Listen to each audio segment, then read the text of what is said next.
वेदना पुत्र तू तो केवल जलने भर का अधिकारी है। ले बड़ी खुशी से उठा, ले बड़ी खुशी से उठा, सरोवर में जो हंसता चांद मिले, दर्पण में रचकर फूल मगर उनका भी मोल चुकाता चल। लोहे के पेड़ हरे होंगे, लोहे के पेड़ हरे होंगे, तू गीत प्रेम का गाता चल, तू गीत प्रेम का गाता चल।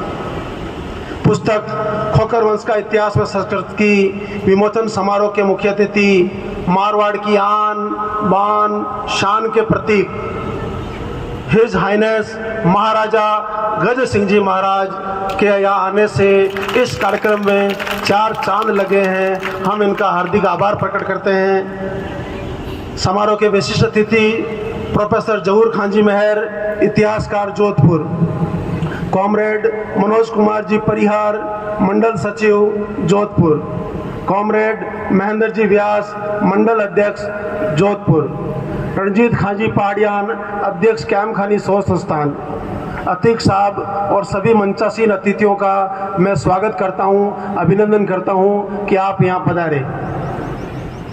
इसके साथ ही मैं आभार प्रकट करता हूं जनाब साबिर खां खोखर, महासचिव खोखर वेलफेयर सोसाइटी और महासचिव कैम खानी सोच संस्थान, इन दोनों के ये महासचिव है। इन्होंने इस किताब के प्रकाशन की सारी जिम्मेदारी अपने ऊपर ली है और इस किताब को छपाने में पूरी मदद की है।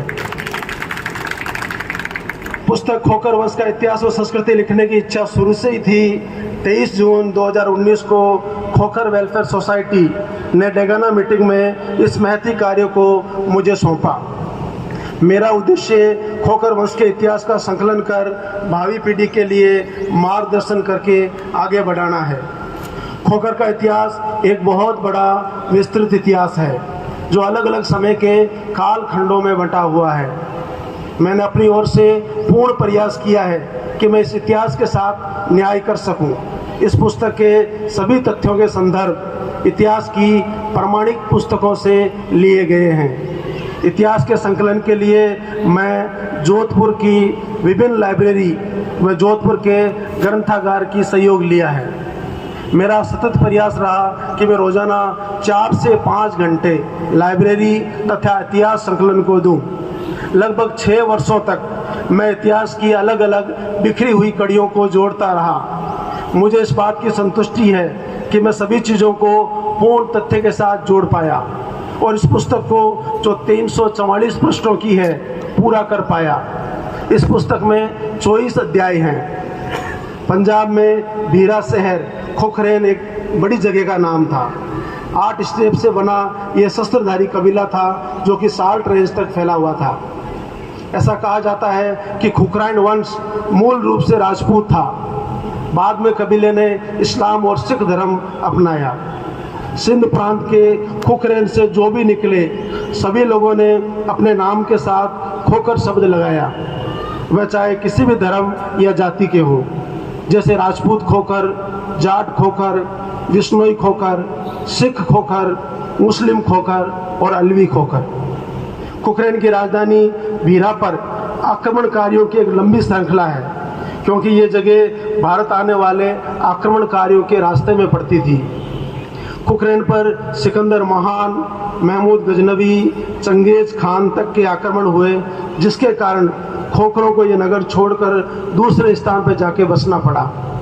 लेकिन वह अपने वंश का नाम के पीछे खोखर शब्द लगाना नहीं भूले क्योंकि उन सब की पैतृक भूमि खुखरेन थी। खोखर का इतिहास बहुत लंबा है। इस पुस्तक में अलवी खोखर, जाट खोखर, राजपूत खोखर व अन्य खोखर का संक्षिप्त इतिहास ही मैं संकलन कर पाया। कुतुब शाह ने खुखरेन के राजपूत राजा बिजीराय की बेटी से विवाह किया जिससे 12 बेटों का जन्म हुआ। तब से सभी ने अपने नाम के साथ खोखर शब्द लगाना शुरू कर दिया।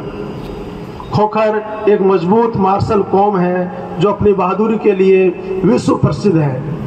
1206 में दिल्ली सल्तनत के मोहम्मद गोरी की हत्या खोखरों ने ही की थी। दिल्ली सल्तनत काल में गुलाम वंश, खिलजी वंश की सेना में खोखर प्रमुख पदों पर रहे।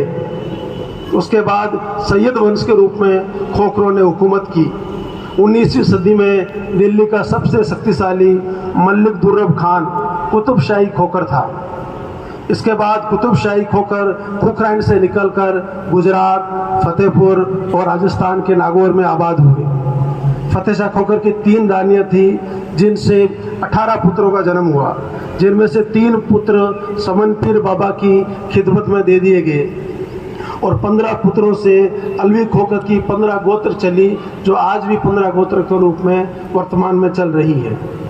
1591 में खोखरों की बहादुरी और सहायता से राजा मान सिंह व नवाब अलफ खान कायम खानी ने काबुल फतेह किया। फतेह शाह की बहादुरी से प्रसन्न होकर नवाब अलफ खान कायम खानी ने उन्हें खान की उपाधि से नवाजा। अब मैं अंत में मारवाड़ और खोखर के बारे में कुछ शब्द कहना चाहूँगा। 1755 में मारवाड़ में महाराजा विजय सिंह जी का शासन था। उस समय ग्वालियर के सिंधिया राजस्थान में लूट मार के लिए हमला करते थे। 1755 में ग्वालियर के मराठा राजा जयपाल सिंधिया ने मारवाड़ के जोधपुर पर हमला किया। तब महाराजा विजय सिंह नागौर के किले में आ गए। तब जयपाल सिंधिया ने ताउसर नामक स्थान पर नागौर में डेरा डाला। उस समय मारवाड़ के हित में महाराजा विजय सिंह ने संधि का प्रस्ताव भेजा, जिसे जयपाल सिंधिया ने ठुकरा दिया। तब महाराजा विजय सिंह जी ने एक योजना बुलाई और दरबार बुलाया और कहा कि मारवाड़ के लिए ये मुश्किल समय है, जो जयपाल सिंधिया को मारने का बीड़ा उठाए वह आगे आए। तब गांव के गाजी खां खोखर व उनके साथी कान सिंह गहलोत राजपूत सरदार ने जयपाल सिंधिया को मारने की जिम्मेदारी ली। दोनों वीर बनिए का भेष बनाकर ताउसर की गांव में दुकान लगाई और 2 माह तक जयपाल सिंधिया की निगरानी करते रहे। 25 जुलाई 1755 भादवे की बीच का दिन आपस में लड़ाई का नाटक करते हुए जयपाल सिंधिया के पास पहुंच गए। जयपाल सिंधिया उस समय स्नान कर रहा था। तब दोनों वीरों ने मौका पाकर उस पर हमला कर दिया।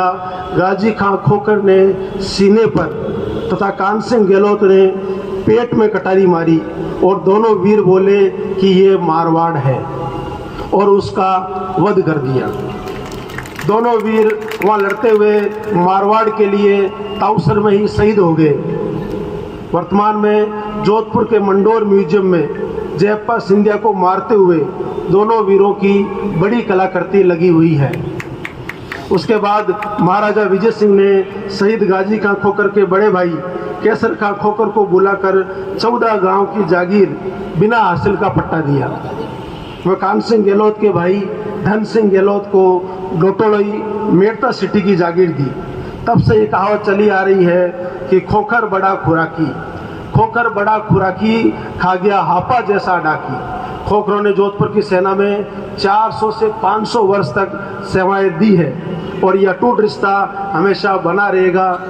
अब मैं अपनी वाणी को विराम देता हूँ। एक बार फिर से आप सभी का आभार प्रकट करता हूँ। धन्यवाद। जय हिंद, जय भारत।